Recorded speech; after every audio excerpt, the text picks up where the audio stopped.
Phone పట్టుకొని అటు ఇటు తిరుగుతాను అక్కడ కూర్చో. ఆగే అన్వేష్ పొద్దునే ఫోన్ చేస్తున్నాడు, ఇంకా చేస్తలేడు. చేస్తాడు, ఆగరాదే అని లేవద్దు, మొహం గడుపుకొద్దు, తినొద్దా? అరే ఏమైందిరా సంధ్యకి నీ లవ్ మ్యాటర్ చెప్పినావారా? చెప్పలేరా, ఇక పొద్దున్న లేచినాక ఫోన్ చేసి చెప్తా అన్న. అదే చెయ్యాలన్నా అద్దని ఆలోచిస్తాను. అరే నీకు అంతమంది చెప్పిన తర్వాత కూడా ఫోన్ చేసి చెప్తాను ఎందుకన్నావురా? మరి ఫోన్ చేసి చెప్పు. అన్వేష్ ఫోన్ చేస్తాండి. ఇంకేంది మరి, మాట్లాడు. దేవుడు అన్వేష్ ఓకే చెప్పాలి ప్లీజ్. అన్వేష్. హలో సంధ్య, ఏం చేస్తున్నావు? తిన్నావా? తిన్నా కానీ చెప్పు. అవునా, ఏ కర్రీ మరి? ఏదో ఒక కూర మా అమ్మ వండింది కానీ ఎందుకోసం ఫోన్ చేస్తాను, ఏం మాట్లాడతాను నువ్వు? నైట్ అంతా ఆలోచించిన సంధ్య, ఇక మీ అమ్మ నువ్వు నీకు సంబంధాలు చూడకని చెప్పు. ఎందుకు మొన్న వచ్చిన అబ్బాయికి ఓకే చేయాలా?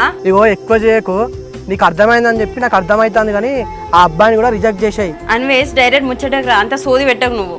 సరే కానీ ఓకే చేసినలే. ఇక ఓకే చేసుడు ఏంది బిత్తిరోడా, ఏందో చెప్పు ఫస్ట్. ఇగో నువ్వంటే కూడా నాకు ఇష్టమే. I love you. Love you too. Anvesh love accept చేసిండే.